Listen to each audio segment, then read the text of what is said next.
Muito boa noite ou boa tarde, não sei onde os ouvintes estão, mas para nós aqui é boa noite. Nós estamos dando prosseguimento a mais um evento que já se caracterizou como sendo uma atividade importante da Associação dos Ex-Alunos da Engenharia Mecânica, que foi fundada o ano passado. Temos hoje próximo de 300 associados. Então, temos convidado pessoas, colegas, membros da nossa equipe, membros da associação, para falar um pouco sobre o que fazem hoje, qual foi a sua carreira anterior, como é que está sendo hoje, futuro. A intenção nossa é fazer com que esses depoimentos sirvam de orientação, de ensinamento para as pessoas mais jovens, os profissionais, os estudantes mais jovens aqui, que participam desses eventos, dessas lives. Então, esse é o sentimento. Nós estamos agora recentemente com o novo conselho, né, no segundo mandato, agora com 2 anos, o primeiro foi de 1 ano, e a diretoria continua sendo a mesma. A gente espera que mais associadas a gente tenha.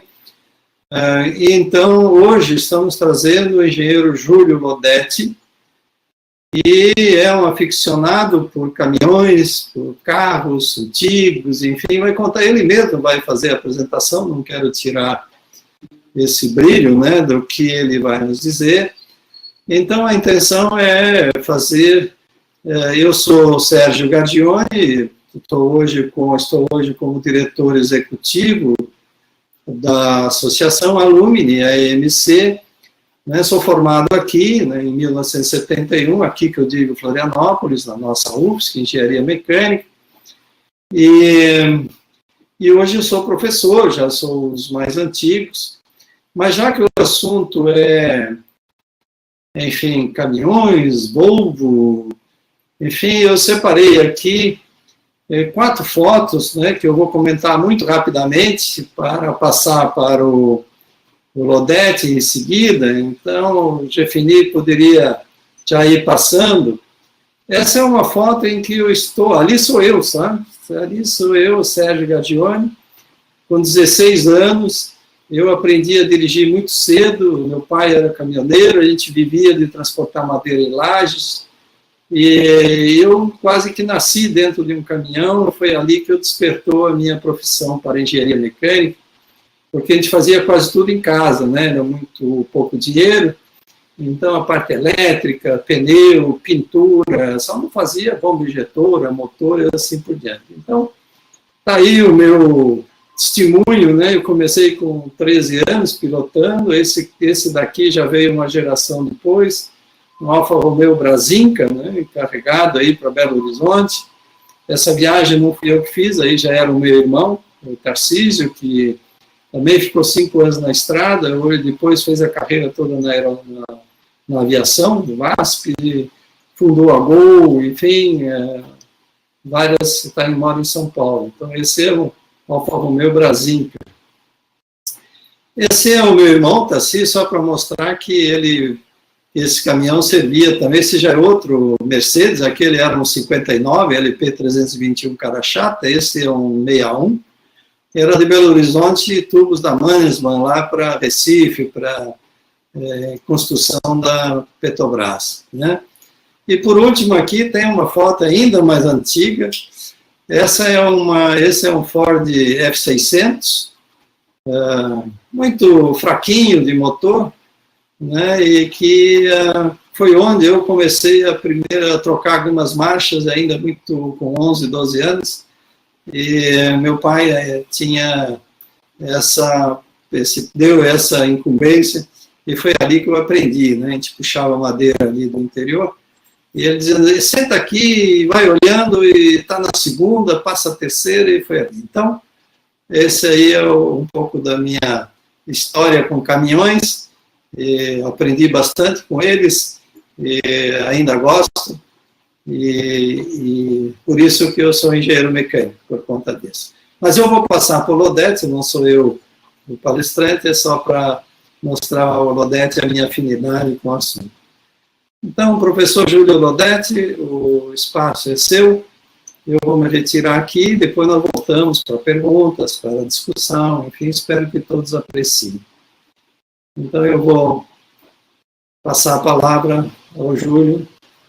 Júlio, por favor, você entra aí para falar um pouco sobre esse assunto. Espero que todos gostem e logo teremos outras apresentações parecidas como essa. Um grande abraço, até mais. Bom, pessoal, agora eu fiquei com vontade de sugerir à Alumni para nós fazermos uma live com o professor Gargione para contar as histórias da estrada. Eu sempre gosto muito de escutar quem já passou pela experiência, porque a gente aprende demais com as pessoas que, né, já viveram aquilo, né? A gente evolui muito e aprende né, o rumo correto do caminho, né? Vou fechar aqui com o ruído. Ao vivo é assim. Bom, pessoal, primeiro, obrigado à Alumni, obrigado à Engenharia Mecânica da UFSC por mais essa oportunidade, mais uma interação com vocês, mais uma interação com o pessoal que está aí nos ouvindo, né, ao vivo, nos vendo, né, que vai assistir posteriormente a gravação. Em Curitiba, 27 graus, uma segunda-feira bem começada, bem rush, e eu trouxe aqui, né, estava pensando, caramba, né, é como quem já casou foi escolher as fotos do casamento, né? O fotógrafo chega lá com 1.500, 2.000 slides, eu vou montar o álbum com 120, né? Eu gosto de fotografia, né? Já são, vamos dizer assim, 20 anos praticando realmente fotografia, então dá para ter uma ideia quantos terabytes tem de arquivos guardados, né? Nos meus 3 HD aqui, eu tenho um PC grandão, aquela baia bem grandona, para que caibam vários HDs, né? E mais, ali de backup, vários HDs externos, né? Apesar de ter a cloud, que também faz, mas a cloud não guarda com detalhes de informações. Enfim, uma bela oportunidade para compartilhar. Eu vou, né, trazer aqui alguns slides, né? Porque são mais de 250 mil fotos que eu tenho aqui. Então, eu escolhi algumas, tentar resumir como foi a trajetória até aqui. É uma das muitas histórias, né? Essa é a minha história, mas existem milhares, milhões de histórias belas, né? Que existem para a gente escutar, para a gente ver, para a gente aprender. E como começou, né? Isso aí. Começou lá em Turvo, né? Sou natural de Turvo, sul de Santa Catarina, nascido e criado lá. Eu gostava muito de desenhar, né, inspirado no Nelson Piquet, no Senna, ou a McLaren do Senna de 91 ali, ó, do Tri, né, quando eu fiz, então gostava de projetar carro, enfim. E foi um pequeno artigo que a gente escreveu para a Engenharia Mecânica. Esse artigo eu fiz na minha cabeça quando eu fui fazer uma trilha, né, subir o morro, a gente passa horas dali, concentrado, focado, respirando, e faz a gente refletir muito, né? E falei, nossa, eu vou escrever um pouco da perrenga que foi, porque eu estou aqui nesse meio desse mato aqui, com os pés atolados, e está uma perrenga também. Eu lembrei, né, como é que foi aquilo lá. Então, o artigo está nesse QR Code, para quem tiver interesse de ler, né, eu acho que vale a pena compartilhar, né? Um pouquinho, para ser rápido na história, eu fiquei em Floripa, na Engenharia Mecânica, né, de 94 a 2000, né? Então, em 99, final de 99, terminou todas as disciplinas, e no ano 2000 fui fazer estágio, final de curso, na Virginia Tech. Aí, de lá, engatei direto para a França. Então, quando eu estava começando a aprender inglês, tive que aprender francês. Então, imagina já a cuca como é que era, né? De lá, 3 magníficos anos na Renault França, comecei, depois vim para a Renault Brasil. Fantástica experiência, maravilha, né? Tenho ótimas lembranças, um dia atrás do outro foram bons lá. E comecei em 2004 a dar aula, né? Aula de pós, já direto pós, que eu tentava me manter informado, manter a par de tudo, né? De tudo, ou de um pouquinho das coisas. e o melhor jeito de você aprender é tentar ensinar alguém, né? Então, a Universidade Tecnológica Federal do Paraná, desde 2003, 2004, a gente está junto, e no Senai, em 2012, nós começamos também. Em 2005, eu fui para a Volvo, na área de calibração, e esse aqui são os países que a gente vem tendo atividades, né, vem desenvolvendo atividades no tempo. Mas vamos lá, né? Como é que começou? Lá no Turvo, né? Quem é turvense fala do Turvo, né? Não é em Turvo. Então, foram os desenhos. Sempre tem que ter um Maverick V8, né? Nós tínhamos lá um Maverick, eu já fiz o projeto do nosso Maverick V8, né? Um futuro caminhão de corrida, como é que ia ser? Motor não faltava, né? Sempre com muito motor. Aqui é um V16, né? 1990. Então, sempre tinha muito motor. Aqui já era um motor mais fraquinho, era só um V12, né? E até já colocava lá desempenho, tudo, né? Muito inspirado nas revistas de carro que eu lia e imaginava um dia mexer com isso aí, mexer no motor, fazer o carro, testar, experimentar, modificar, ver como é que é. Enfim, sabe que dá para fazer como o pessoal lá da televisão faz, esses caras que aparecem na televisão, daqueles programas bacanas? Como é que é, né? Puxa vida, eu também queria fazer parte daquilo, né? E se eu fosse fazer parte daquilo, como é que eu ia fazer? Não, eu ia fazer desse jeito, daquele e tal, e assim ia, né? Aí foi que, em 89, janeiro de 89, estava em Itapema, passando a gente sempre passava as férias de verão lá. E em vez de eu comprar as fichas de novo de fliperama para jogar 1000 milhas, eu me deparei com uma banca de revista. Lá em Turvo não tinha banca de revista, né? Então não tinha como fazer. Aí encontrei uma 4 rodas, lançamento do Gol GTI, janeiro de 89. Caramba, comecei a ler aquilo, li o resto, mas devorei aquela revista em um dia, 2. Aí eu olhei assim e falei, caramba, cara, eu acho que eu gosto disso aí, né? E 2 anos depois, assim, já estava o meu quarto, né, infestado. O Senna tinha apenas sido tricampeão, em 91. Ferrari F40 era o benchmark em design e performance com um V8 biturbo. E o Lamborghini Diablo de V12 tentava ser o contender da Ferrari, né? E aqui é o turbo, né, pessoal? É o centro de tudo. Tudo começa a partir do turbo, né? Só para deixar convencionado. E o warm-up, como é que era, né? O warm-up lá em Turvo era assim, né? Metido lá na oficina com meus amigos. Aqui era um motor de um Puma 74, todo modificado, que o meu amigo Dalmonte fez. Esse motor era um canhão, né? Pegava o carro do pai, mas o pai não sabia o que a gente ia fazer com o carro. E foi que aquela vontade que eu tinha de também ter o meu carro antigo, né, meu V8, apareceu um negócio, uma oportunidade que o meu compadre, o compadre Tarso, né, que eu chamo carinhosamente de compadre Suprinésio, praticamente, né, me fez um preço de compadre, realmente, um raríssimo Dodge Gran Coupé 73, né, um carro muito bom, com todos os detalhes. Enfim, era mais um sonho que eu estava começando a realizar, ou mal eu sabia a dor de cabeça que seria com esse Dodge. Mas deu certo no final, vocês vão ver, né?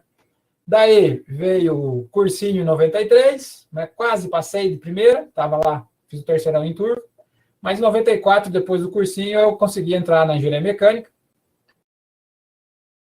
Caramba, tinha passado no vestibular, né? Lá no Turvo, nossa, que vitória! E eu estudei mais no primeiro semestre já na engenharia mecânica que eu estudei para o vestibular inteiro. Mal eu sabia o que me esperava, né? Mas foram ótimos anos, maravilhosos, né? Sempre ligado ao laboratório de motores, onde nós temos um grupo ainda muito ativo, que é a Máfia. A Máfia está no WhatsApp, se encontra para comer pizza, ver corrida no WhatsApp, conversando, discutindo, enfim, né? Está aqui o Reinaldo, que faz também parte da Alumni, o famoso Gilson Maia, né, o Gustavo e o Francis. Aqui está o Mini Baja. Fomos pole position no primeiro ano defendendo a UFSC, né? Primeiro ano que a UFSC foi para São Paulo, fomos o pole. Eu tive a oportunidade de ser o piloto, não porque era o melhor, mas porque era o mais magrelo. Então, a relação peso-potência, ela se mostrava bem competitiva no carro, e tanto é que nós fizemos a pole, então o carro realmente, com a tecnologia da CG 125 que o Gilson nos ajudou a colocar a caixa de câmbio, era realmente muito rápido, né? E está aqui, Interlagos 97, a foto oficial do time.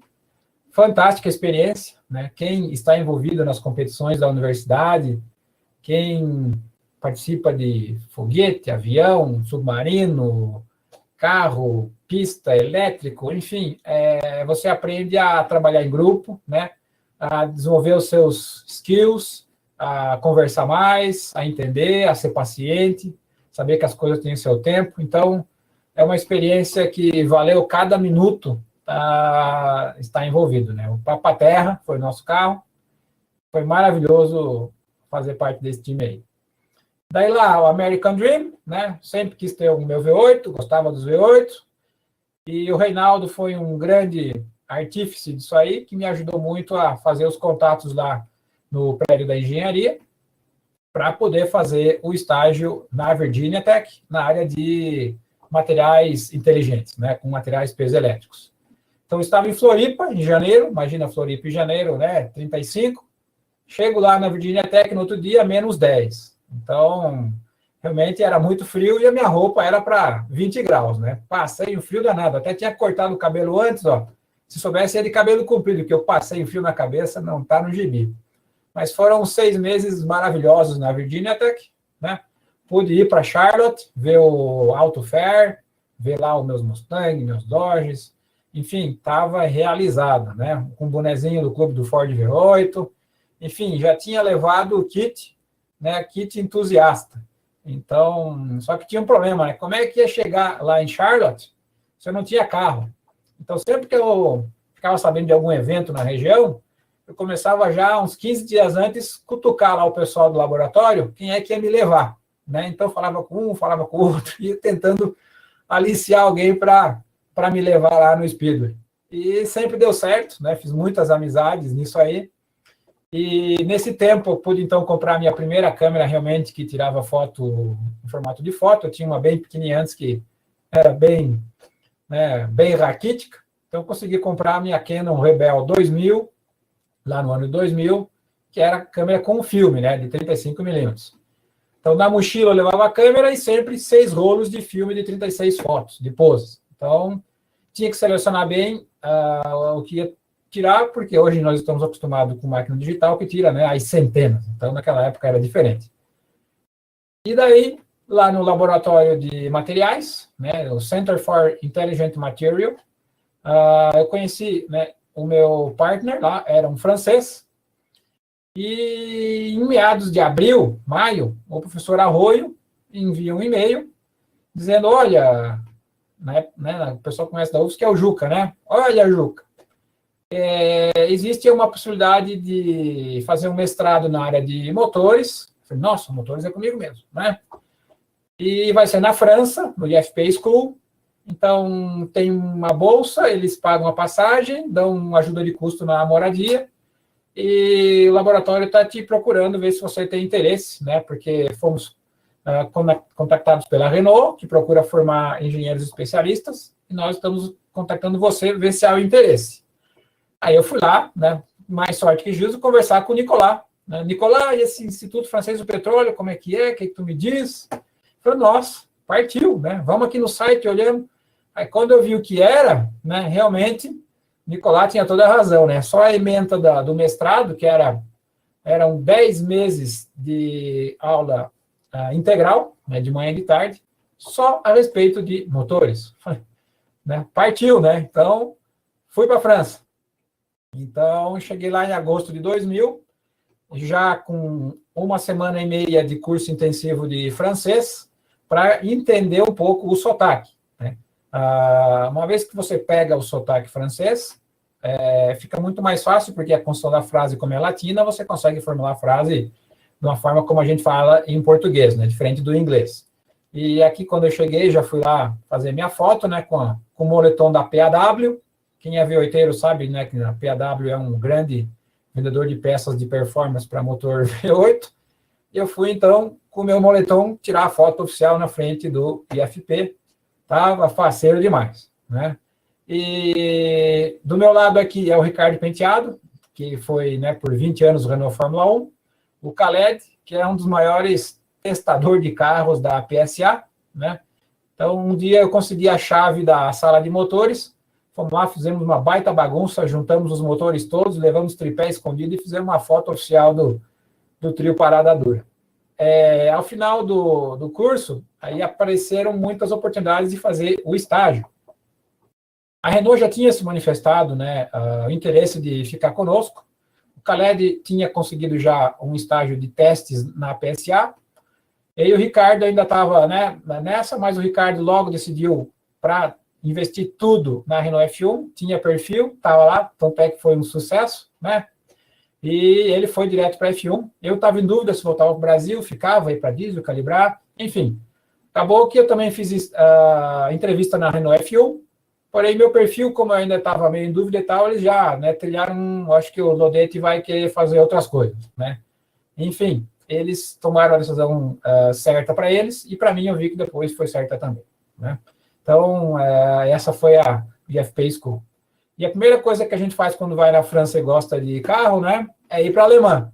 Então, estou eu com o Ricardo Penteado aqui, o Carlos Guimarães, fomos para a Alemanha, fomos para as 24 horas de Le Mans, fomos ver as exposições, né, o Renault F1 no Retromobile, aqui outro, né, o Mercedes do Fangio, com o Ram Transporter, enfim, não estava para brincadeira, né, a gente realmente estava aproveitando cada segundo de lá, né, nessa oportunidade. Depois que nós fomos conhecer o Paris, o Arco do Triunfo, né, sempre com a Canon 2000, tirando foto com filme, né, e aprendendo a fazer foto de longa exposição. Então, aqui é um Kodak ProImage ISO 100, f22, 30 milímetros de exposição no filme. Eu não sabia se a foto tinha dado certo, porque tinha que esperar revelar, né? Olha, até pegou as estrelas, e ficou legal o chafariz da Praça da Concórdia. E a gente ia, então, evoluindo na fotografia, né? E um belo pôr do sol de verão, levei lá de novo na Praça da Concórdia, bem na frente da sede da FIA, da Federação Internacional do Automobilismo, tinha um muro lá bacana para tirar foto da torre, né? De hora em hora a torre ficava toda brilhando, né, com lamprinhas, e ao final de 30 segundos, todas elas já tinham feito o shape da ponte. E aqui o obelisco em primeiro plano. Eu não sabia se a foto tinha dado certo, porque era de filme, né? Mas quando revelou, falei, caramba, mais sorte que o juízo, né? Mas tinha praticado bastante tirar foto com máquina de filme, né? Então, esse era o último verão, né? Um dos últimos dias em Paris. Estava já bem maduro para começar a trabalhar, e estava também já aprendendo bem a fotografia, né? Aí teve uma história, né? A Renault nos procurou e falou o interesse de nos ter como engenheiros lá na França. Eu aceitei, né? O Ricardo já tinha aceitado o Renault Fórmula 1, então os dois brasileiros da turma do FP daquele ano já estavam encaminhados. Eu saí da França, então, com contrato de emprego pronto, já tinha o que fazer, era uma questão de pegar o visto de trabalho. Então, aí, os papéis do visto de trabalho iam demorar 2 meses, eu fui para casa, e no final, esses 2 meses viraram 7 meses, porque na França estava uma crise de emprego, e a preferência era por os franceses naquela época, e estava difícil para conseguir o visto. Eu voltei para a França uma segunda vez, comecei a trabalhar como engenheiro, mas sendo estagiário, né? A gente fez fui lá sem a carta de séjour, sem o passaporte, então eu podia ficar 3 meses, começamos a trabalhar, tinha contrato de trabalho, tinha casa, tudo, mas o visto realmente não saía. Aí a gente fez o quê? Juntou tudo, cara, porque era para voltar para o Brasil. Então, essa é a minha última imagem que eu tenho de Paris, que eu fiz em abril de 2002, né, de um avião fazendo take-off no pôr do sol com a minha Canon. Então, essa é a última vez que eu vi Paris. E daí eu vim para fantásticos 3 anos na Renault do Brasil. Primeiro ano foi na área na Renault chama a gente Bureau d'études, né, a parte de engenharia. Então, começou o projeto do motor Flex Fuel Renault Brasil. Era o primeiro motor realmente flex que a Renault ia ter no mundo. Então, ia ser o primeiro motor que funcionava com álcool de produção da Renault do mundo. Um time jovem, empolgado, né? Muitos da UFSC que faziam parte do time lá, sobretudo na calibração. Eu entrei nessa parte da parte de conceito do motor. Depois, fiquei 2 anos na área de testes em dinamômetro. O professor Arroio foi nos visitar, né? A gente passou um dia lá com o Zé, o meu chefe aqui, que era o Gustavo, e o Marcelo, que está na BMW hoje. Então, maravilhosos aqueles 3 anos. mas eu queria ser calibrador, eu queria mexer no motor, eu queria pegar a estrada, eu queria ir para fora, eu queria fazer expedições. E vinha tentando encontrar isso aí, mas eu tinha uma gratidão enorme com a Renault, né, pela oportunidade que eu tive no IFP. Então, eu aproveitei ao máximo lá, mas essa mudança para ser calibrador e tal realmente estava complicada devido a N fatores, e foi quando apareceu uma oportunidade na Volvo de calibração. Então, eu tomei a decisão, foi muito difícil, de aplicar para a vaga e deu certo de mover para a Volvo do Brasil, né? Mas eu guardo ainda, temos muitos compadres e comadres na Renault do Brasil, a gente mantém contato quase que diário e guardo eles todos no coração, né? Entre a Renault e a Volvo, né, começaram as aulas, né? Comecei a lecionar e para aprender, né? Então, a gente vem evoluindo bastante nisso aí. Aqui é uma foto dos cursos que o professor Leodete promove particularmente, né? Nós alugamos um coworking e levamos alunos lá para falar de motores, performance, preparação, turbo, diesel, né? Em paralelo com as turmas, segue a pós-graduação de híbridos no Senai e de engenharia automotiva na UTFPR, né? Então, uma agenda sempre bem cheia. E daí o sonho, né? O sonho de piar, de poder ir no mundo, de poder viajar, de poder mexer nos motores, de poder calibrar, de poder, enfim, conhecer, ele começou realmente a se concretizar, né, com a mudança para a área de calibração da Volvo. No canto superior esquerdo, pessoal, sempre vou colocando a câmera que eu tirei a foto, né, só para constar. E aqui é dentro de um caminhão no Atacama. Então, está toda a parte de instrumentação aqui, né, de termopares, de sensor de pressão, de controle do turbo, e a câmera sempre junta na frente do painel, porque tempos em tempos apareciam coisas inusitadas que vale a pena dar uma controlada, né? E, enfim. E nisso chega o Garboso, né? Então, estava na Volvo, tinha casado, né? Pessoal, esqueci de falar, sou casado, tenho 2 filhos, né? Um Dodge Dart, e o Dodge Dart chegou de cegonheira, num dia frio de setembro, às 6 da manhã, ali no posto, na entrada de Curitiba. Então, tiramos o dojão, abri o capô, falei, caramba, vou ter trabalho, né? O carro estava numa oficina de tratores lá em Turvo, que foi o compadre Suprinésio que, né, gentilmente me vendeu a um preço bem camarada, e quando ele chegou em casa, né, eu ainda tinha tinta no cabelo naquela época, ó, né? Agora vocês vão ver que o meu cabelo não tem cor, né? E daí vai, né? Aparecem as oportunidades de fazer palestras, né? Sempre representando a Volvo. Aqui eu tenho um post de 2006, na UDESC. Então, sempre tive muito contato também com os amigos da UDESC em Joinville, a UFSC. E Congresso Nacional de Engenharia em Joinville. E aqui uma turma da Semana Acadêmica na UTFPR, que os vínculos, né, cada vez maiores. Então, esse ritmo aí vem acontecendo ano após ano, né? Uma caminhada longa, mas uma caminhada assim muito prazerosa de tu se manter atualizado, de tu poder compartilhar um pouco, né, dessa gota de conhecimento que a gente tem nesse oceano, vasto oceano do saber, com as pessoas que estão aí com vontade de aprender. É um pouco do conhecimento que a gente consegue, se eles agregarem, nossa, né? É uma vitória. E daí veio a primeira missão em dinamômetro na Volvo, novembro de 2006, né? Motor de ônibus, um projeto, ia mudar a eletrônica do ônibus, ia evoluir, e o motor junto.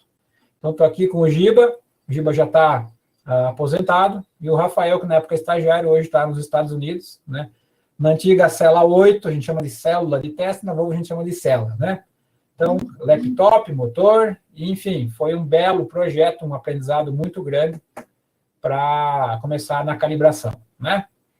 E daí, em dezembro, Rush, primeira grande missão de altitude, inesperada, né? Cliente fortíssimo, pedindo software dedicado, junto ao time, né? Brasileiro, e os mexicanos, e vamos para o México fazer calibração em altitude, né? Na época, a central eletrônica dos ônibus, né, eu não conseguia fazer a calibração em tempo real, eu tinha que montar as curvas de torque e combustão no Excel, aí flechava na ECU, rodava, media e interpretava o dado. Aí fazia o ajuste e rodava de novo. Não conseguia ir calibrando em tempo real, porque o processador não conseguia nesses veículos, né? Depois veio uma nova versão, como aquela do ônibus que a gente viu no dinamômetro, né? Aquela versão ela deixava. Então, no México, surgiu um grande projeto com a Mac International nos Estados Unidos, em Hagerstown, que é perto de Washington. Então, sem dúvida, fui lá ver o Blackbird no Museu do Smithsonian, no Aeroporto Internacional de Washington, né? Não é no centro, é no Internacional. E foi uma grande oportunidade de amadurecer, né? Estou com o Scott aqui, que virou um baita amigo, e com a Maria, né? Naquela época, eu fui calibrar o motor, eu fui sozinho. Eu fui, acho que em março. E eu não prestei muita atenção nos requisitos do projeto, e eu deixei um pouca margem de segurança na calibração dos motores, em termos de emissões, né? E tanto é que depois que os motores de produção começaram a rodar para fazer o check, se podia realmente vender, os motores estavam muito no limite de emissões. Então, tivemos que fazer uma segunda rodada. Então, eu aprendi como interpretar os requisitos, como planejar, como pensar, como ver adiante, como ter mais sinergia com os mais experientes. Então, esse trabalho com os Estados Unidos foi uma grande oportunidade de amadurecer, né? Foi bom que eu voltei para os Estados Unidos para ver os aviões de novo, fui de novo no museu, mais um monte de foto, né? Fui ver navio, fui ver show aéreo, mas isso no sábado e no domingo. Durante a semana era foco total nos motores, né? Naquelas semanas lá.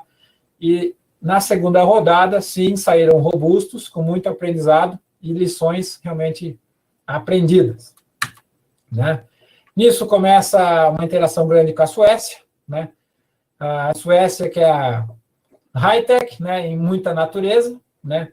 Tinha comprado minha primeira câmera digital, que é uma Canon A620, ainda está aqui comigo. Bela equipamento, mas pequenininho, né? Faltava uma lente mais rápida. Mas mais para frente ia chegar, né? Então, aqui é uma foto da região de Gotemburgo, suecos, né, muito ligados ao mar. Era junho, então o tempo estava realmente muito aprazível. Essa foto aqui eu fiz no domingo de manhã, né? Uma foto de domingo de manhã. Teve uma semana que o motor deu problema, o motor atrasou, e eu não consegui rodar por 3 dias. Como o nosso slot no dinamômetro era em dias contados, eu tinha, acho que 15 dias, eu tinha que compensar. Qual foi a solução? Vamos trabalhar sábado e no domingo. Bora lá, né? Então, eu cheguei, bom, deixa eu tirar uma foto desse lugar aqui que está high-tech, né? Eu tirei a foto da visão do dinamômetro. Então, aqui, lições aprendidas lá daquela passagem dos Estados Unidos, muita interpretação, muito requisito, muita conferência, né? Cheque, recheque, conversa, e nessa, daí deu certo de primeira, né? Na parte de testes e estudos. Então, isso foi muito bom para realmente mostrar um pouco mais de processo, né? Um pouco mais de disciplina da pesada empolgada. E daí veio, então, uma grande, né, eu vejo assim, uma grande aposta que a Volvo fez, né, de confiança na gente, é um motor 13 litros Euro 5 puramente EGR, né? Para quem conhece motor diesel, fazer um Euro 5 só com recirculação de gás escape é difícil. Mas ali eu depositei tudo que já vinha aprendendo, né? Fiquei 3 meses no dinamômetro, e quando o mais difícil de todos, que era o 500 HP, estava pronto, calibrado, né, pronto para ir para o caminhão para começar a rodagem, o projeto foi cancelado, que novas tecnologias tinham chego e seriam mais eficientes para esse tipo de motor. Então, uma coisa que ficou daí, né, mais um aprendizado, puxa vida, o mais difícil, o motor que a gente mais ia aprender, mais ia evoluir, né, tanto esperado, quando a parte mais casca grossa estava terminando, o projeto é cancelado. Então, lidar com a frustração, né, toda aquela tua energia posta, ela não serviu para nada? Não, serviu muito, conhecimento foi agregado.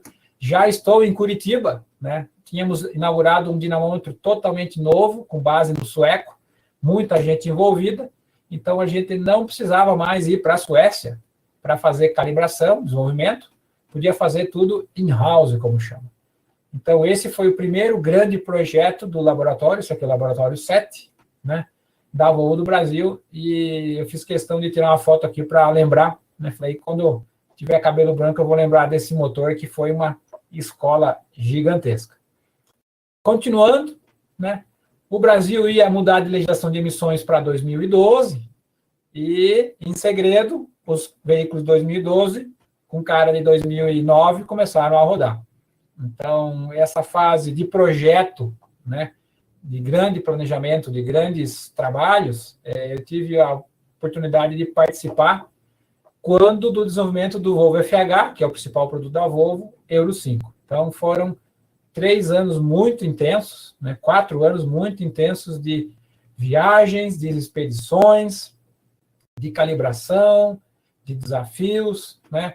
Os FH foram os únicos a ter software dedicado para o Brasil, então tinha mundo e tinha Brasil, então foi uma batalha vencida aqui pela engenharia do Brasil, então nós nos orgulhamos muito disso aí, e era aquela caminhada, né, de todo aquele esforço do motor D13 anterior.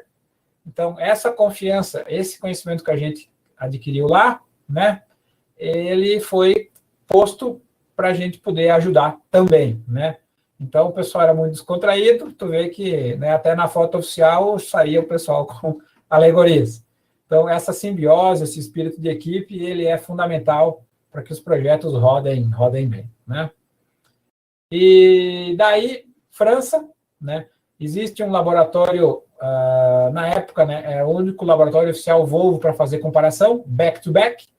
Então, nós pegamos o motor do FH e fomos com o motor e tudo para a França fazer comparativos do Euro 3 com o Euro 5. Então, o Antony francês, né? E o Ami e eu, brasileiros. Aí se pagou, o Ami fala francês, eu também, do IFP, estávamos em casa, né? Estava tocando já o laboratório sozinho lá, solto na gandaia. Então, foi muito boa a experiência, né? Isso foi 2010, voltar para a França, aplicar o conhecimento, né? Num motor aí que era o estado da arte na época. Todo o conhecimento que a gente tinha foi posto, claro que ele evolui, então muito disso aí evoluiu depois, então é normal que você faça parte de um pedacinho de uma longa história, que depois vem outro melhora, outro vem melhor, outro vem melhor. Então eles estão sempre em melhoria constante, né? Nada fica para a eternidade. O importante é que você faça o que você consegue, faça o seu melhor, com aquilo que você tem naquele momento. E ali nós estávamos entregando realmente tudo que a gente podia fazer, né? No sábado e no domingo nós fomos daí conhecer Chamonix, que é perto de Lyon, e um lugar que eu sempre sonhava em conhecer, né? Que eu só via nos filmes de aventura, 007, coisa arada. Então, caramba, eu consegui, né, ir conhecer Chamonix lá em 2010, né? O teleférico te leva a 3.842 metros. Então, fantástica a visão dos Alpes, né, que eu trouxe nessa fotografia aqui já com a câmera digital maior, né, com a T1i. E nisso, volta da França, né, motor terminado, calibração terminada, veículo pronto, caramba, né? Feira Nacional do Transporte, FENATRAN em São Paulo, 2011, aquele motor que você trabalhou por 3 anos, usando tudo que você conseguia, né, colocar lá, estava sendo apresentado ao público, uma coisa assim, né, é um sentimento muito bom você ser um dos que fizeram parte desse capítulo desse produto. Então, tá teu nomezinho lá, escrito, se olhar os relatórios da engenharia, tem seu nome lá, então vai ficar na história da organização um pouco da sua contribuição, um monte dos seus erros, né, e como não repetir os erros, como melhorar para o futuro. Isso é assim que é. Então, estou aqui do lado do D13, né, lá em São Paulo. E os clientes, né, já rodando, 74 toneladas na estrada, com o teu filhotão, né, fazendo esforço. Então, isso é um cliente grande nosso, né, Transportes Figueiredo, e eles aprovam, né, e rodam de Volvo Brasil afora. E daí, nesse meio tempo, o projeto do Dodge seguia, né? Aquelas viagens para os Estados Unidos, vim comprando peças, vim guardando, vim juntando. E daí chegou o momento, né, que o pacote é pronto, vamos fazer o motor, né? Então, o Garboso ganhou o motor 0 bala. Só avião a jato mesmo para ganhar do Garboso, né? Tá aqui a foto que eu fui tirar lá no Sindacta, né? Ficou tão bom que só caça mesmo para andar junto, né? Brincadeiras à parte, mas foi uma foto que eu achei interessante, né? E daí, mudando os ares, né? As expedições, como eram as expedições? O Atacama, né? Aqui é uma foto de um ponto de ônibus no Atacama. E isso realmente eram os sonhos, né, virando realidade, juntando a fotografia com a profissão, com a paixão, né, com a dedicação. Nós pegamos um pôr do sol muito legal lá no dia que nós chegamos de VM. Essa foto eu fiz em 2014. Né? E o deserto do Atacama, então foram 7 expedições, né, cada vez com um objetivo diferente. Aqui fui para ver, aqui nas outras fomos como liderando a equipe. Né? Aqui é São Pedro do Atacama, recomendo muito visitarem, no norte do Chile. E atrás dessas casinhas, você tem essa visão, e está lá o ponto de ônibus. Né? Aqui é o vulcão Licancabur, com seus 6.000 metros de altitude. Né? É uma paisagem realmente de falta ar, né? Literalmente falta ar lá.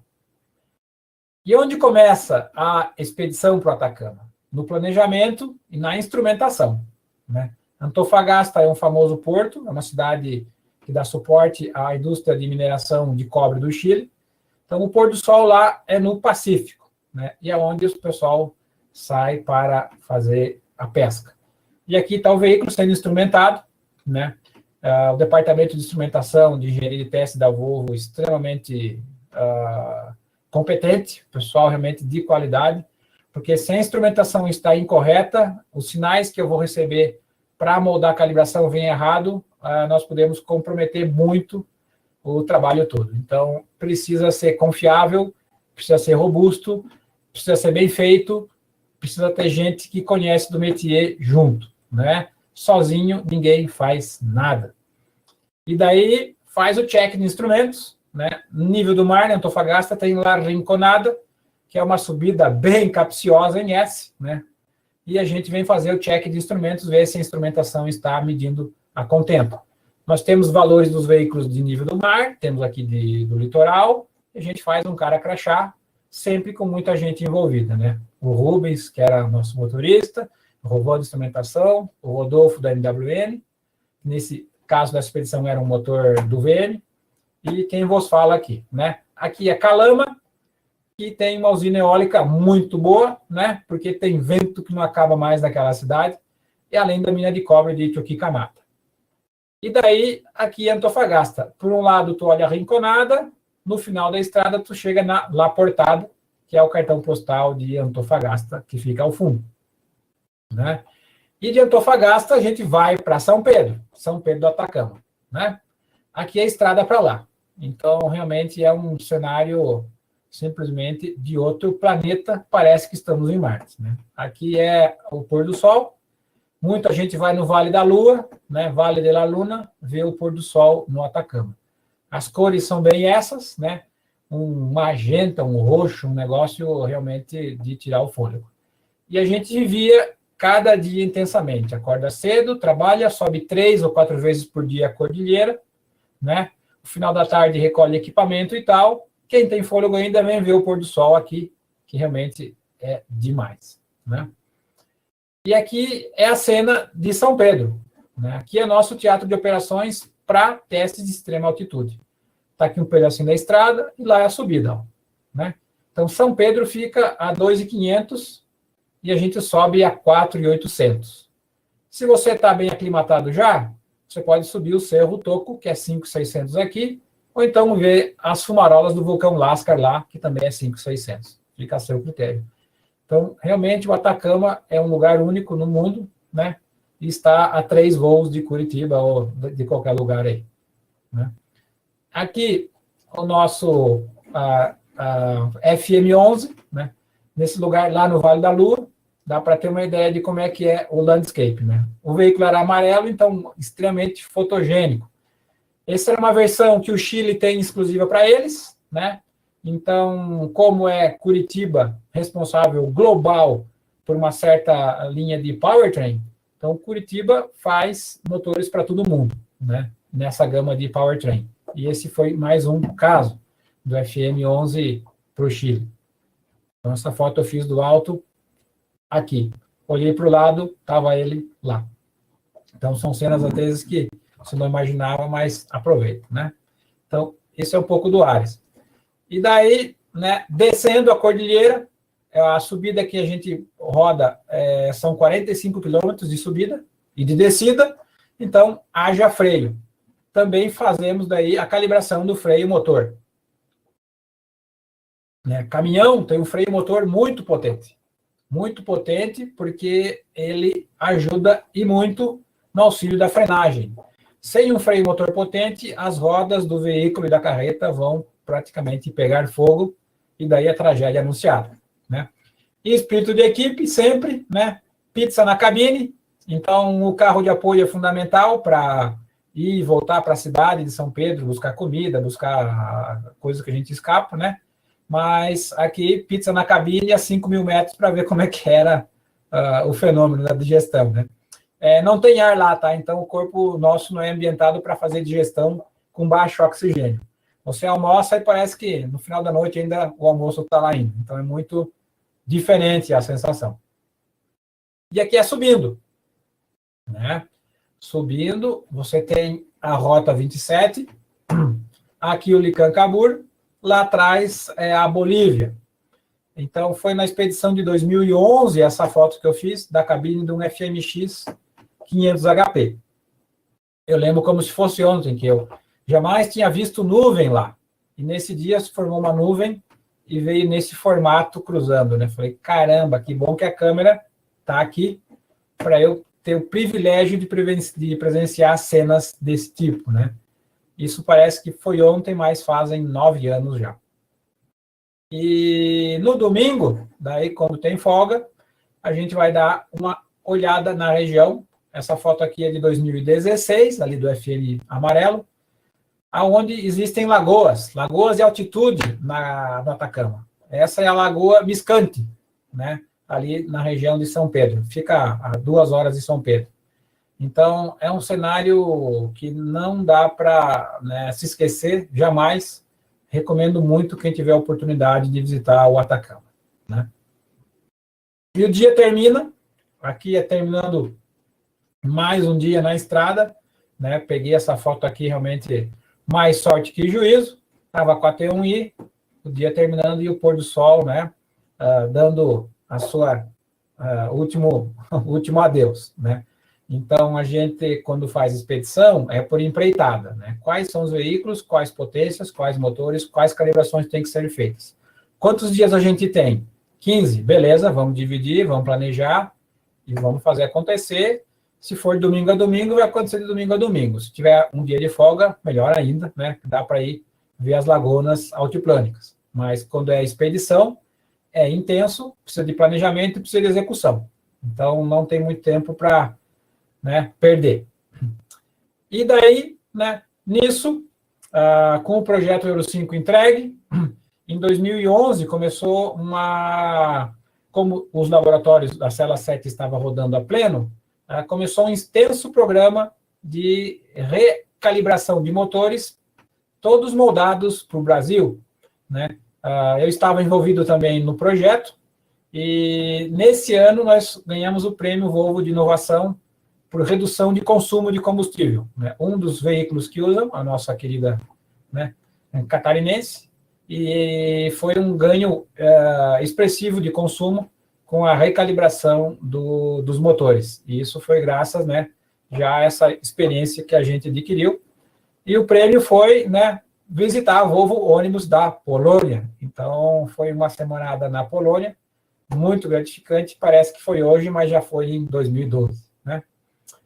E aí a gente vai pensando em encarar novos desafios, né?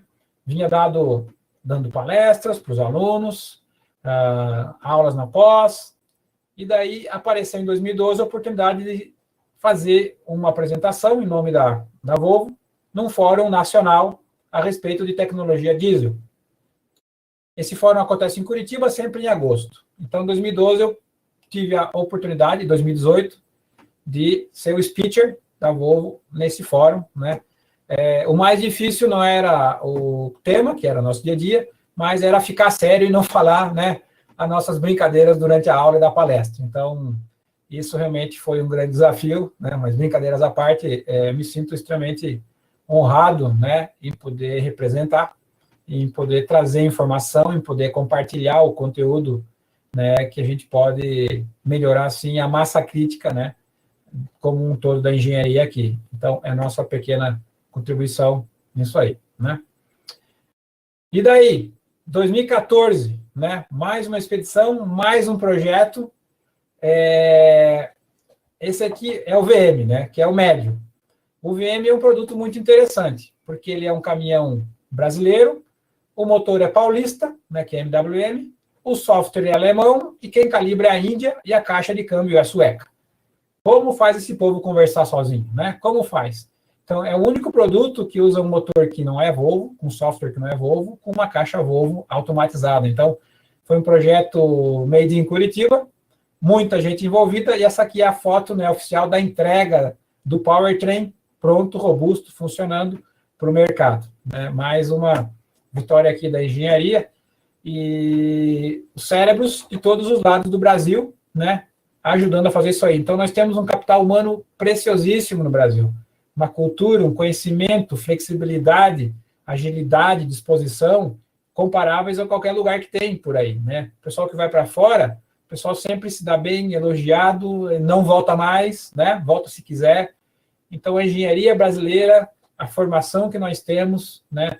A nossa capacidade, ela é equiparável a qualquer outra que tem no mundo, né?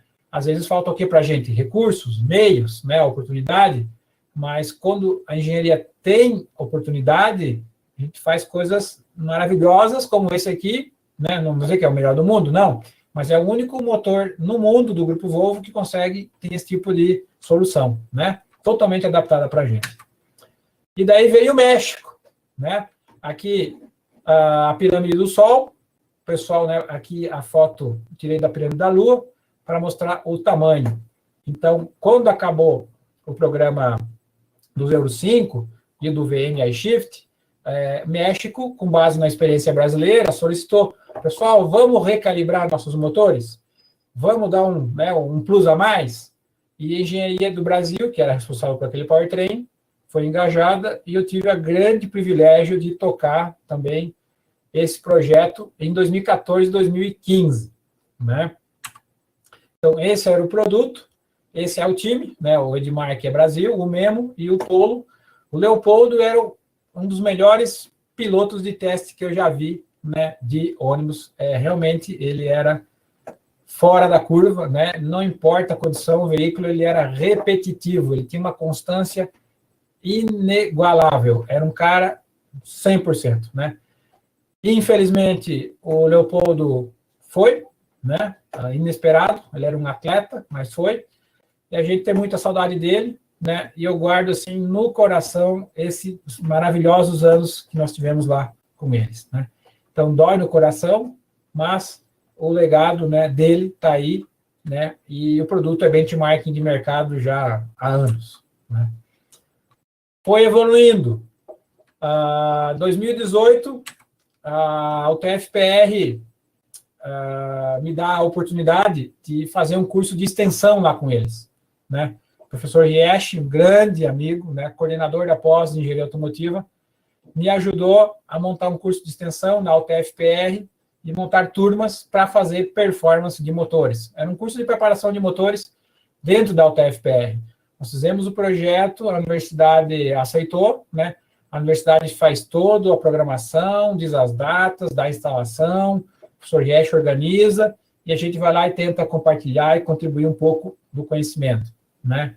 A gente fez 3 edições da UTF-PR, e foi meio que uma incubadora nossa, né? E depois eu criei coragem, vou empreender, vou fazer um curso sozinho, vou alugar um coworking, vou fazer uma apostila, vamos inventar um certificado, vamos criar um curso e vamos ver se a gente consegue passar para as pessoas. E a grata surpresa é que o coworking está sempre cheio de entusiastas que gostam daquilo que você gosta também. E esses entusiastas depois viram seus amigos, a gente vai na oficina fazer churrascada, tem grupo de WhatsApp. Então, é um universo que se expande muito quando você vê o potencial que se tem no conhecimento que consegue aplicar, né? O nosso medo, às vezes, a nossa insegurança, ela te segura, ao passo que você já tem um potencial ali. Por que não explorar? E aí, agora, nesse ano veio a pandemia, né? Estávamos suspensos do contrato de trabalho, eu fui suspenso por 2 meses, né? Que difícil, né? De repente você está 1000 por hora e para tudo, né? A pandemia veio. Então, eu tinha uma turma de tecnologia diesel rodando já, né? Faltava um sábado para terminar o curso. Aí veio a pandemia, para tudo, fecha tudo. Qual que foi a ideia daí? Cara, eu chamei uma empresa, contratei um cinegrafista, foi eu e ele no coworking, vazio, e filmamos o curso inteiro. E nós criamos o curso em EAD, né? Então, o curso de tecnologia diesel são 30 vídeos, só tecnologia de combustão, turbo, pós-tratamento, emissões, consumo, performance, altitude, calibração. A gente colocou tudo aquilo, né, desses 15 anos de Volvo naquele curso voltado para quem quer aprender sobre motores. Não é porque é diesel que não é motor, ele vale igual motor a gasolina, álcool. E esse curso a gente colocou para vender no Hotmart, na internet. Falei, né, como é que é vender curso na internet? Como é que é fazer um EAD? Como é que é falar para a câmera? Só falei para aluno. Como é que eu vou ver com o cinegrafista? Como é que eu edito o vídeo? Como é que sobe na plataforma? Como é que monta uma apostila? Então, é tudo perguntas que a gente não sabe a resposta. A gente começa fazendo, né? Como é que faz um certificado? Ah, vai no Canva. Como é que faz um logotipo? Ah, vem na internet, encomenda, molda, né? E isso foi na pandemia, muita coisa aconteceu, né? E então, às vezes, umas portas fecham, outras vêm. E isso foi realmente uma grande lição, né? Mais uma grande lição. Tem o Sindicato das Transportadoras do Paraná, né? A gente faz um curso lá, rumo a 1 milhão de quilômetros. O Wilson, que foi um grande motivador. A gente faz para frotista, faz um webinar na internet, ou vai num sábado lá, quando não tem pandemia, passa o dia inteiro falando de manutenção de caminhão, cuidado na troca de óleo.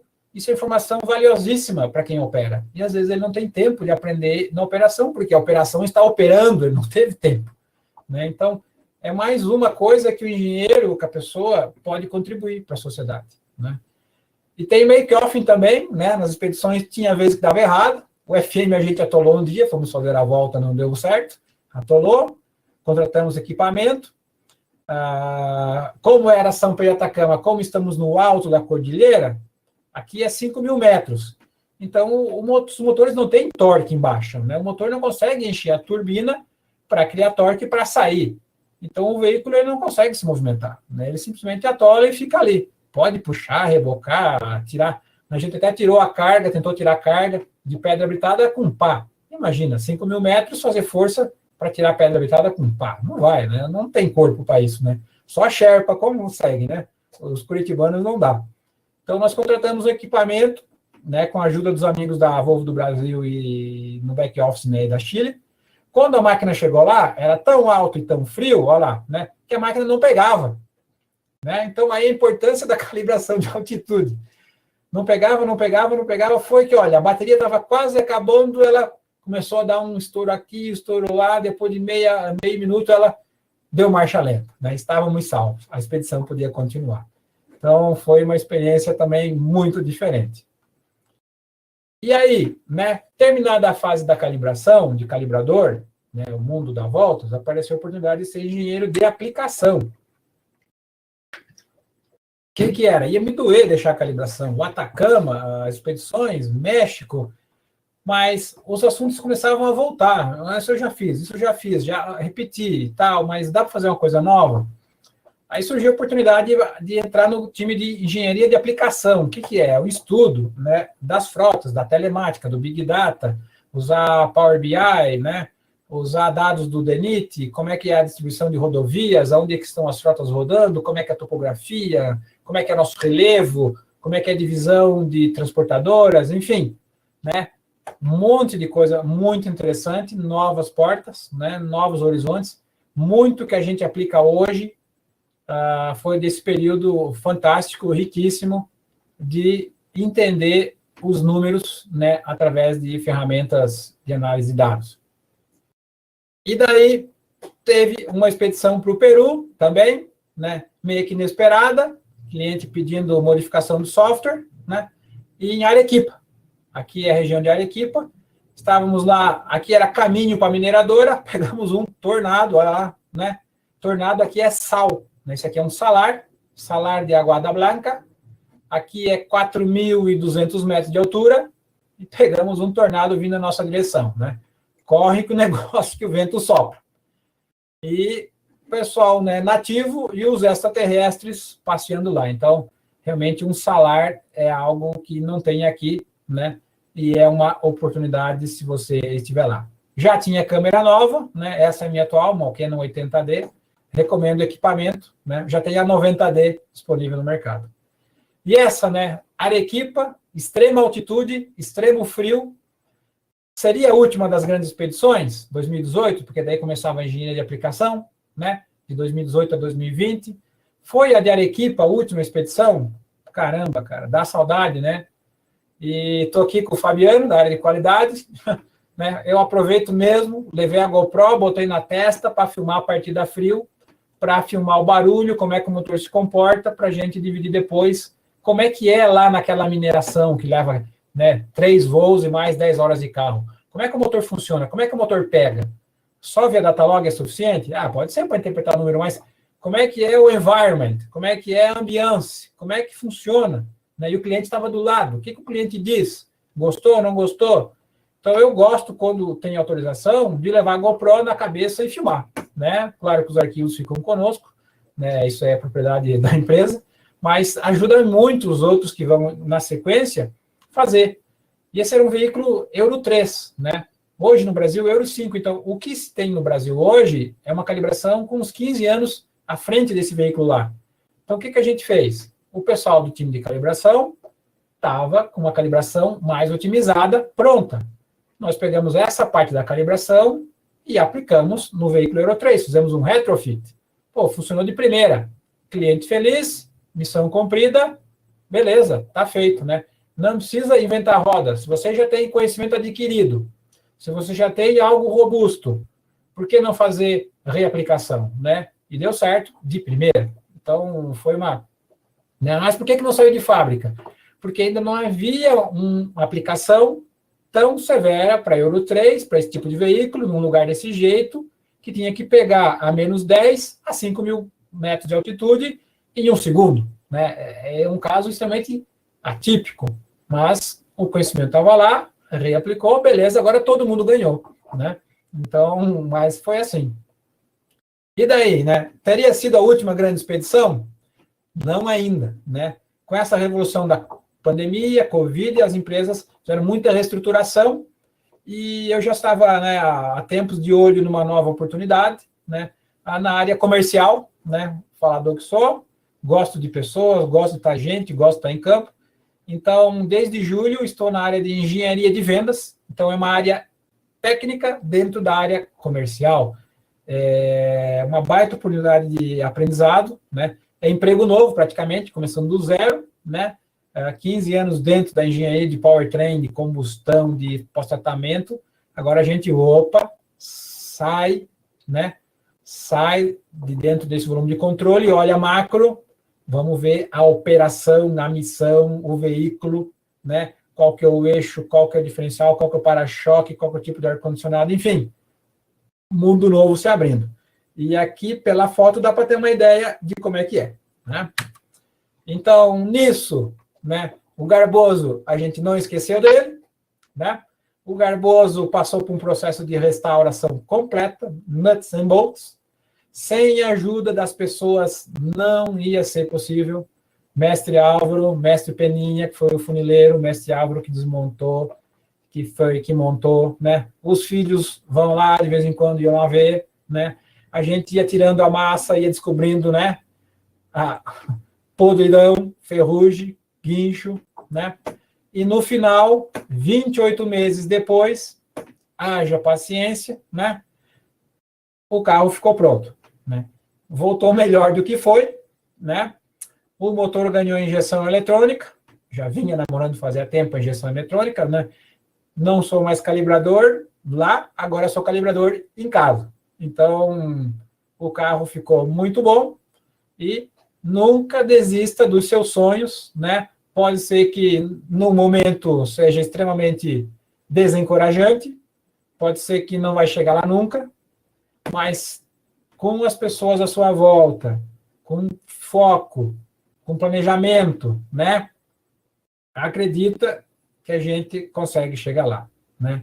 Então, essa é a última imagem que eu trago para mostrar, né, rodando com aquele carro que eu sempre quis ter desde piá.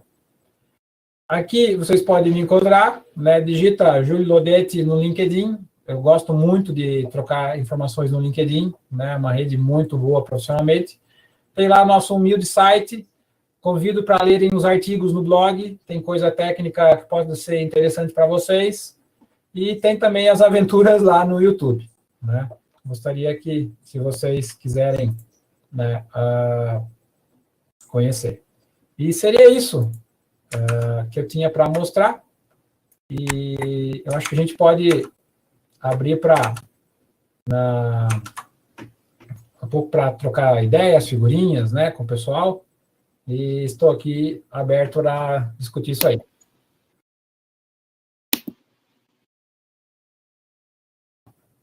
Mas que maravilha, né?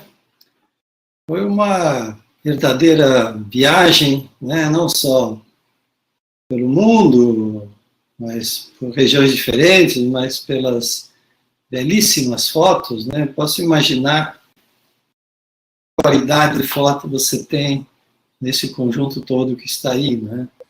E aí, terminando, sempre com um Dodge Dart, eu tenho um Opala 71, que vem comigo desde 72, ele é comprei quase novo, também restaurei, mas não deu esse trabalho todo, não. Sorte sua, professor. Olha o cabelo. Eu ia fazer aqui em Florianópolis, aí contratei um guincho, e aí o guincho dizia assim, não, eu conheço teu primo, e ele tem uma oficina aqui, digo, mas que idiota eu trazer para Florianópolis. E aí eu liguei para o meu primo, digo, primo, ele é corredor, ele prepara o motor, então 2 anos depois, me deixou o carro uma beleza, hoje é placa preta, mas é só ele que eu tenho, mas gosto, faço parte aqui do clube também. Lodetti, que maravilha, eu acho que todo engenheiro mecânico, eu gostaria de ter uma carreira como você teve, né? Apaixonante pelas máquinas, motor é a essência, né, da engenharia. Fazer render, fazer economizar, fazer diesel, gasolina, o que seja, qualquer combustível, né? E que bom que você está aí ainda firme, forte, valente, produzindo. Bom, perguntas aqui no chat, então vamos dar a oportunidade. Você consegue ver as perguntas, Lodetti? Estou vendo aqui no chat, deixa eu ver. Daí você lendo fica até mais fácil, né? Uhum. Então tá. Para os veículos de frota de grandes clientes, é feita uma adaptação da calibração em campo, exclusiva para a aplicação daquele cliente? Né? Não. O software ele é extremamente complexo e flexível. Então, quando um software é escrito, ele é escrito com base em requisitos de projeto. Os requisitos têm que englobar a totalidade do envelope de operação dos produtos, seja aonde for, né? Então, atualmente é assim que funciona, né? Então, grande cliente em qualquer lugar do mundo, hoje, no software de hoje, ele está envelopado com todos os recursos que o caminhão vai precisar, independente de onde esteja, né? Aqueles exemplos que a gente mostrou, eles foram, o programa FieldFace, foram atualizações da calibração, né? que daí passaram para os motores de produção também. Então, os motores ganharam vida nova, um novo fôlego, com base em conhecimento adquirido, né, em meios de testes. Então, isso foi uma evolução bem ampla. E foi um aprendizado isso aí para toda a organização, né? Até então, né, não precisava mexer, evoluir, mostrar aqui, mexer ali, mas a organização toda viu um potencial de melhoria, porque os subsistemas, os sistemas de pós-tratamento, turbo, combustível, vinham evoluindo. Então, por que não evoluir também a calibração, né, que está dentro do software? Então, hoje em dia, ele é envelopado, né? E na cordilheira, né, a validação é feita sempre com o caminhão carregado, sempre na pior condição, então a gente coloca o filtro de ar, simulando um filtro de ar sujo, coloca a carga máxima, sobe na hora mais quente do dia para ver a parte de thermal management, sobe de manhã cedo, que o ar é mais denso, que tem mais performance, o turbo gira mais, é mais solicitado, né? Usa a calibração do freio motor lá em cima para ver como é que funciona, faz teste em veículos lá no altiplano, enfim, é também um envelope, né? E é assim que funciona na cordilheira, né? E seria bom, né, com uns 20 anos de fotografia, haver uma expedição para o Atacama. É uma boa ideia, né? Mas se for, vai ser em família, né? Inclusive, já estava conversando aqui em casa, vamos de carro para o Atacama, né? Então, é uma ideia que eu estou já fomentando aqui em casa, deixando eles se acostumarem com a ideia, né? Só que provavelmente eu vou para o lado de cá da cordilheira, eu vou para a Argentina. A minha ideia é ir para a região de Salta, Termas do Rio Hondo, que tem museu de carro, tem autódromo, aí cruza para a cordilheira, cruza para o Chile via Passo Seco. Fica aí a dica para quem quer fazer uma viagem de carro aqui de Curitiba, que está no meu roadmap aí para fazer, né? Mas aqui o Lodete está perguntando se você vai fazer uma exposição, né, das suas fotos, tal. Acho que podia, já deve ter feito em algum lugar, né, ou na universidade, enfim. Como é que esse artista mostra o que fez, né? Olha, estamos abertos a gente bolar alguma coisa, né? O material tem, arquivos tem. Meu Instagram, né, o Juca Lodete, tem muitas das fotografias ali. No YouTube, se colocar no playlist de time-lapse e fotografia, também tem bastante. Nós podemos pensar, né? Se alguém tiver uma ideia, alguma proposta, sou parceiro, número 1, para a gente fazer alguma coisa. Acho que tem muita coisa legal. E eu lembrei agora, há alguns anos atrás, depois de voltar da expedição, uma expedição que a gente fez de ônibus para a Cordilheira Central Peruana, e mais as 2 do México, a gente teve muito contato com a realidade das comunidades distantes dos centros. Então, muita pobreza, muita criança pedindo ajuda, muita gente sem ter condições mínimas, e nós com um produto de ultra high-tech no meio daquele pessoal. Então, qual que é a nossa contribuição para aquele pessoal, né? Então, como é que fazia? Então, às vezes é um mundo, 2 universos, né? Você com um sistema ultra mega high-tech, com ônibus com sistemas de tudo quanto é que é dimensão, e uma pessoa na beira da estrada abrindo, tem um pão. Então, tem uma apresentação que a gente fez lá na Volvo, né, que mostra o impacto, a contribuição, e como a gente também tem que se portar nessas expedições perante a sociedade, né, como você se porta. E isso também é muito profundo e toca muito o bom senso do profissional quando está em campo, né? Você tem que realmente ser discreto, fazer a sua parte e não vir lá causar ruído no meio que você está, né? Então, ali tem uma outra pergunta, aliás, tem 2 muito interessantes. Para onde vai a tecnologia dos caminhões? Mais bio, mais elétrico, mais o quê? Olha, ótima pergunta, né? Hoje de manhã cedo teve um seminário da AEA, né, que é a Associação dos Engenheiros Automotivos, sobre o futuro do powertrain, né? Combustão mais elétrico, conflito ou sinergia, né? E eu tive a honra de manhã tocar com a camiseta da companhia de representar a Volvo nesse seminário. Ele vai estar no YouTube da AEA em breve, né? E ali o grande take-out da conversa, do seminário, que durou a manhã inteira, é uma sinergia. O powertrain vem evoluindo, lubrificantes, combustíveis, sistema de recuperação de energia, sistemas de pós-tratamento, eletrificação, baterias, né, célula combustível. O Brasil é benchmarking mundial em termos de combustíveis de fontes renováveis. O Brasil tem o etanol, tem etanol na bomba, né? A gente tem um blend na gasolina, um combustível com 27% de etanol. Então, nossa pegada de CO2 é muito baixa. O Brasil é super friendly em termos de pegada de CO2. E a gente tem um programa enorme aí, o Rota 2030, de melhora da eficiência dos motores. Então, essa sinergia, ela também precisa vir dosada em como é o país Brasil. Como é que é a infraestrutura? Qual que é a política de Estado para a matriz energética, para os veículos, para os caminhões, né? Então, os caminhões que rodam hoje aqui, eles são extremamente eficientes em termos de eficiência térmica, extremamente limpos por causa do sistema de pós-tratamento de catalisador, né? E eles estão evoluindo ano após ano. 2023 tem legislação nova de emissões, outro motor, outra tecnologia, avanços mais ainda consideráveis de peso na qualidade do produto, né? E, sobretudo, na qualidade do meio ambiente de vida, né? Para baixar também o CO2. Então, cada subsistema, cada ponto do elo vai trazer o seu aporte. É difícil você dizer que uma tecnologia chega, o resto vai embora, né? Rudolf Diesel e a história do diesel tem 140 anos.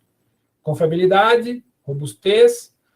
Em 1 quilo de diesel, você tem 42 milhões de Newton-metro armazenados. Então, olha a densidade de energia que tem. É uma energia que você não pode desprezar, né? Então, 20 milhões de Newton-metro num quilo de etanol.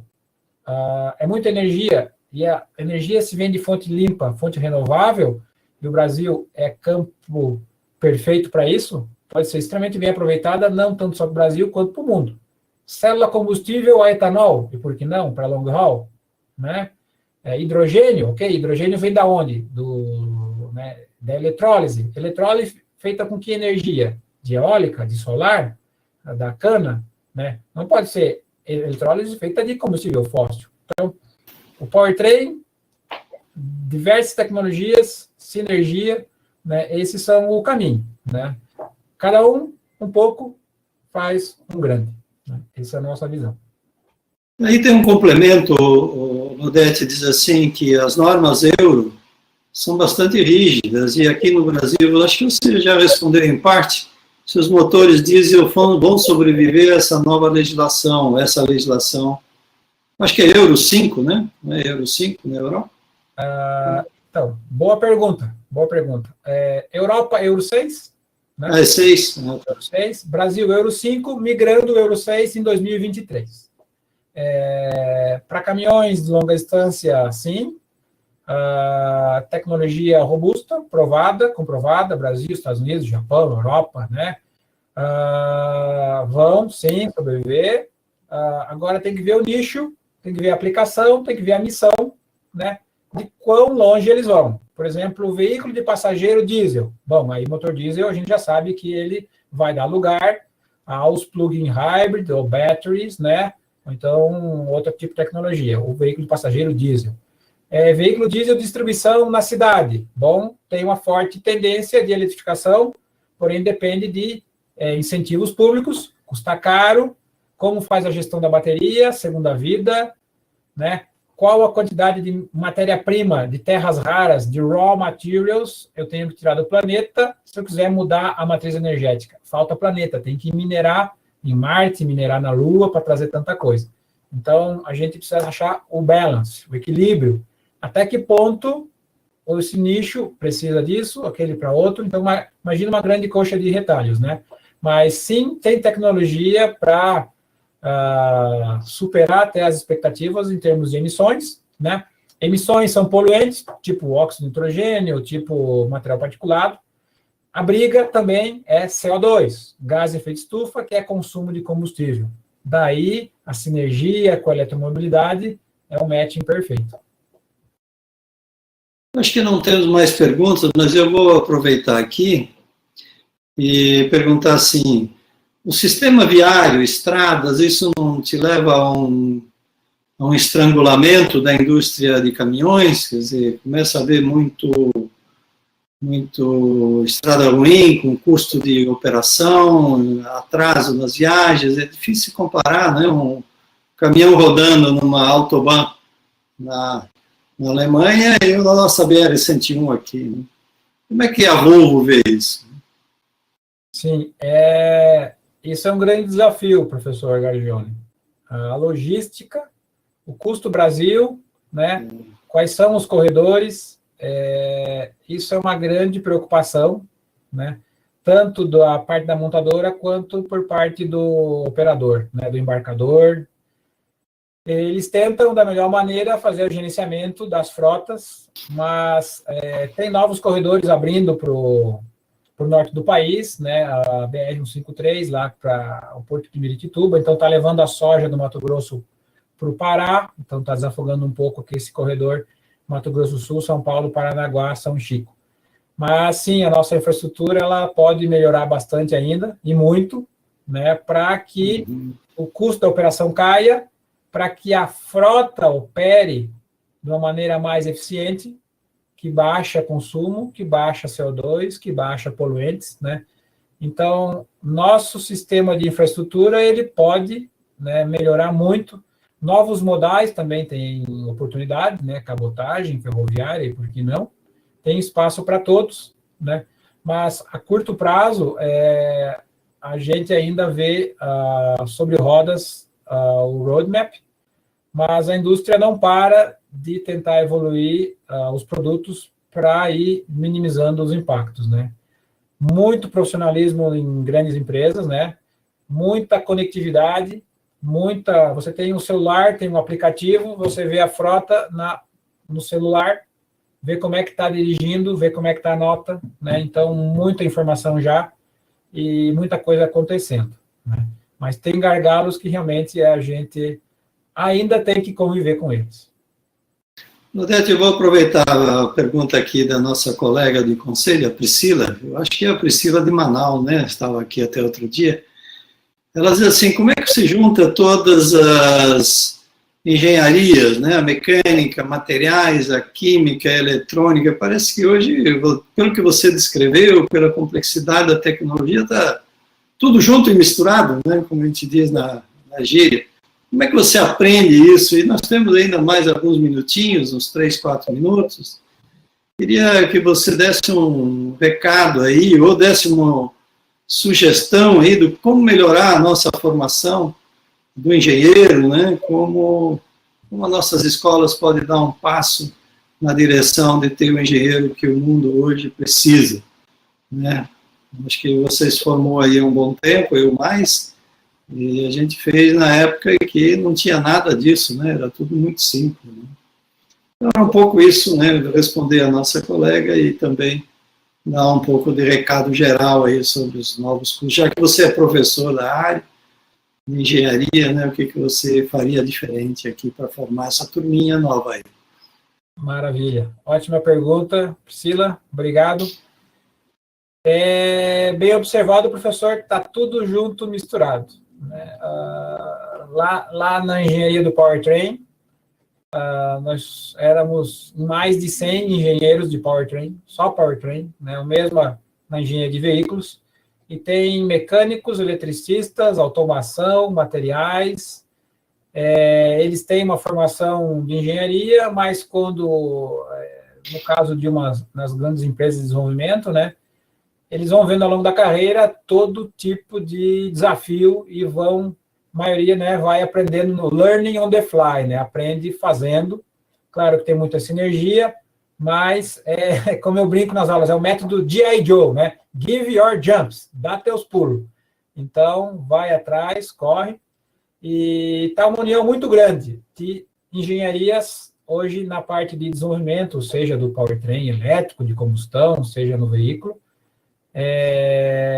Para nossa formação, o que eu vejo é aproximar um pouco mais da estatística, lidar com os números Big Data, né, as ferramentas de BI, né, de Business Intelligence, trabalhar com esses números e extrair uma mensagem deles para você ser assertivo na busca da solução.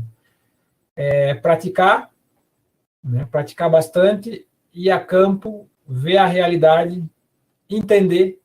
80% do tempo a gente passa para entender, 10% para modificar, 5% para voltar ao que era e outros 5% para fazer o check. Então, né, eu acho que a proximidade do campo, da realidade, para o engenheiro é fundamental, para a gente visualizar o que a gente vê na escola, né, esse equilíbrio nem sempre é fácil de encontrar, porque eu estou na academia, eu estou na universidade, eu tenho prova, eu tenho isso, tenho aquilo. Então, se tiver a oportunidade de entrar para uma equipe de alguma competição, para poder sair fora e olhar e aprender, né, valiosíssimo. Soft skills, trabalhar com as pessoas, né, suas habilidades de escutar, 2 orelhas, 1 boca, né? Escutar, entender, sintetizar, não criar encrenca, né? Ser aquela pessoa que o santo bate o santo fácil, né? Então, isso é muito importante para você se inserir nos times. E é fácil falar, né? Eu já fui, né? Ou sou, talvez, né? Eu sou, às vezes, muito encrenqueiro. Então, já aprendi muito, a duras custas, né? Que não deve se ficar batendo de frente, deve se entender. E a cultura sueca, ela, dia após dia, me ensina isso, né? E como solucionar essas divergências do dia a dia. Eu acho que esse é um ponto, sabe? E se você puder fazer um pouco desse mix, né, de ter contato com a indústria para saber o que vocês estão inventando aí, né? Muitas vezes as coisas se resolvem na regra de 3 ou no benchmarking. Eu não preciso de uma série de Fourier de grau 20 para resolver, né? Eu faço 1 ou 2 interações, não, vai para a esquerda, então é para lá. Então, resolveu. Até que ponto, né, eu tenho que ir a fundo no caso, né, para avaliar. Então, o bom senso do engenheiro, o conhecimento de base e saber pedir ajuda, porque todos nós somos muito vulneráveis, nós não somos super-homens, super-mulheres, né, super-professores. Todo dia é dia de aprender e de, olha, baixar a orelha, caramba, verdade. Então, é mais ou menos isso aí, né? Foco, seja teimoso, persevere, que é igual o projeto do Dojão. Ele vai ficar bom no teu jeito, né? Mas dá trabalho, mas fica bom. Acho que essa é uma pequena mensagem aí. Muito bem, o Júlio Lodete, nosso engenheiro, colega, formado na UFSC, é mais um desses 3.000 que nós formamos. Queremos juntar mais engenheiros na nossa associação, então quem nos ouve aqui, faça a campanha. Temos muito o que colaborar, recebemos essa dádiva da universidade, né, do povo brasileiro, porque estudamos sem pagar. Tivemos esse sucesso todo, queremos retribuir, ajudar a formar. Esse é o lema da nossa associação, como tem em tantos outros lugares do mundo. Então, é esse espírito de colaboração, de entrega, de ajuda, de fala. E aqui temos, então, o Júlio dando o seu exemplo. Então, parabéns, Júlio, que você continue bem. E só uma última para encerrar, assim, sim ou não. Todo esse teu talento, todo esse teu entusiasmo vai deixar herdeiro na família? Ou vamos ter mais engenheiro nos teus filhos aí, ou cada um vai para um lado? Só para encerrar aqui mesmo o nosso encontro, né? Já encerramos aí 1h30. Eu acredito o meu filho mais velho, né, que está com 12 anos, ele tem um software bem característico da área de tecnologia. Maravilha. Minha que tem 7 ainda não sei. Acho que tem que esperar um pouco. Chegar lá, né? É um pouco isso, né? A gente vai dando exemplo e isso vai servindo para muita gente. Então, muitíssimo obrigado, Júlio Lodete, professor Lodete, e muito obrigado pela audiência aqui de todos no YouTube, e fica encerrado mais esse evento da Associação dos Ex-Alunos da Engenharia Mecânica e Materiais da Universidade Federal de Santa Catarina, Alumni EMC. Grande abraço a todos.